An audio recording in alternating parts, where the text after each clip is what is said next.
For sure, the future of committee is in storytelling. It's in sharing ideas. It's in sharing what we know and who we are, and constantly pushing this new idea of identity.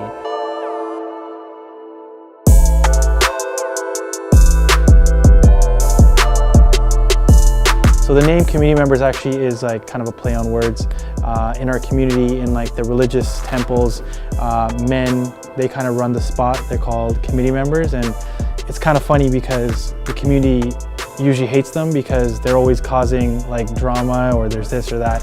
So I thought, hey, it'd be a funny name to call our brand committee members, you know, the people who are kind of running the culture and being, you know, silly and crazy with it. So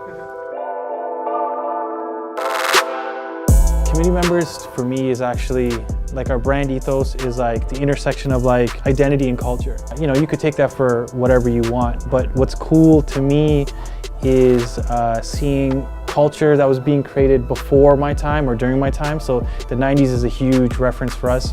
And also just even what was happening before. World War II, partition, these are all like different things where people and community and like different cultures were intersecting in weird places.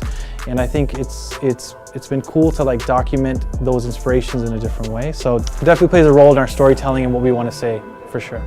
Committee members is always about telling stories. It's about talking about the people who go unnoticed. It's about sharing ideas and sharing stories from places that don't necessarily get shared with by other brands, by their creative entities and that sort of thing. I think that it's important for us to continue to share stories. It's important for us to continue to explore that like intersection between being South Asian but also being a streetwear brand that takes references from like high fashion and 90s culture and the things that inspire us all around us.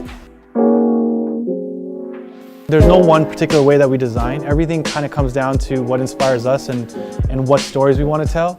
So generally, I'll go through a process of like, you know, looking at people or ideas that like I was very fond of when I was younger, or things that matter to me. And then I'll try to look at the world around them and around that culture. And I'll see if there's ideas that kind of pop up or permeate from there. That's one way that we find designs. Another way is that there might be an aesthetic that we like. There might be a picture or an image that kind of evokes some type of idea that can connect us to another idea. So we'll bring those ideas together. Sometimes it has no meaning. We just do it to sake to do it. And so we take all these ideas, we make a mixed bag, and we share it with our friends, and the stuff that our friends like is the stuff that we produce. Design, it's always just finding like older references and kind of seeing how it relates to us, and then mixing that with, you know, like my background in like design or typography and graphic design, stuff like that. So it's usually like iterations, like we like this, and then it goes from there, and we refine it, or we add to it, or we take away.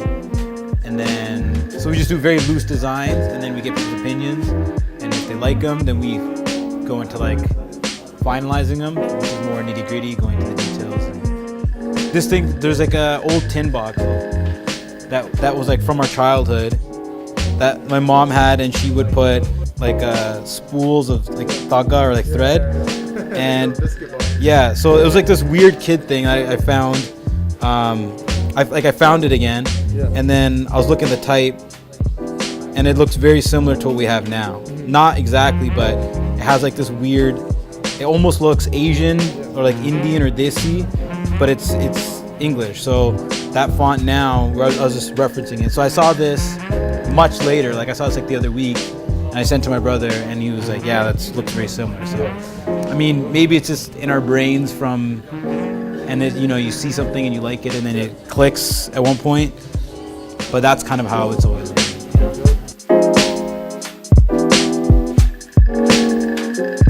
What we're most inspired by right now is being fully available as a brand that's consistent. And what I mean by that is our love for the brand's always been there, and our want and our products, I would say, have been there. It's just we haven't provided products continuously. And so we're super inspired now to be able to share with everybody consistency in products, because we do dip from it.